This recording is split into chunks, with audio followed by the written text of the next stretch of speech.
இலங்கை கடற்படையால் கடந்த 6ஆம் தேதி ராமேஸ்வரம் தங்கச்சி மடத்தைச் சேர்ந்த மீனவர் பிரிட்ஜோ சுட்டுப் படுகொலை செய்யப்பட்டார். இதற்கு உரிய நடவடிக்கை எடுக்க கோரி பிரிட்ஜோவின் பெற்றோர், மீனவ கிராம மக்கள் மற்றும் இளைஞர்கள் 6 நாட்களாக தங்கச்சி மடம் குழந்தை இயேசு ஆலயம் முன்பு போராட்டத்தில் ஈடுபட்டுள்ளனர். மேலும் உயிரிழந்த பிரிட்ஜோவின் உடலையும் அவர்கள் வாங்க மறுத்துவிட்டனர். பிரிட்ஜோ மீது துப்பாக்கிச்சூடு நடத்திய இலங்கை கடற்படையினரை கைது செய்ய நடவடிக்கை எடுக்க வேண்டும்.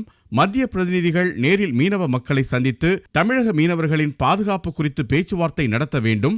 இலங்கை வசமுள்ள படகுகள் மற்றும் மீனவர்களை விடுவிக்க வேண்டும் என்பன உள்ளிட்ட கோரிக்கைகளை வலியுறுத்தி வருகின்றனர்.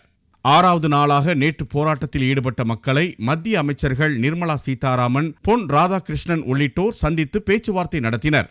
இதைத் தொடர்ந்து தமிழ்நாடு சுற்றுலா தங்கும் விடுதியில் மத்திய அமைச்சர்களுடன் போராட்டக் குழுவினர் அரை மணி நேரம் பேச்சுவார்த்தை நடத்தினர். இலங்கை சிறையில் வாடும் தமிழக மீனவர்கள் மற்றும் படகுகளை விடுவிக்கவும் வரும் 20ஆம் தேதியிலிருந்து 3 நாட்களுக்குள்ளாக மத்திய அரசு பிரதிநிதிகளை நேரில் சந்தித்து மீனவ பிரதிநிதிகள் பேச்சுவார்த்தை நடத்த ஏற்பாடு செய்வதாகவும் மத்திய அமைச்சர்கள் உறுதியளித்தனர். இதையடுத்து பிரிட்ஜோவின் உடலை பெற்றுக்கொள்ள அவரது உறவினர்களும் போராட்டக்காரர்களும் ஒப்புக்கொண்டனர்.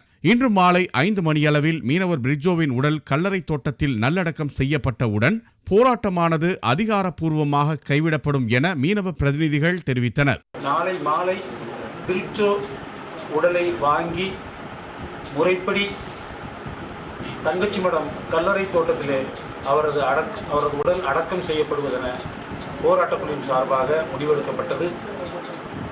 அன்று இந்த போராட்டமும் வாபஸ் பெறுவது என முடிவு செய்யப்பட்டது.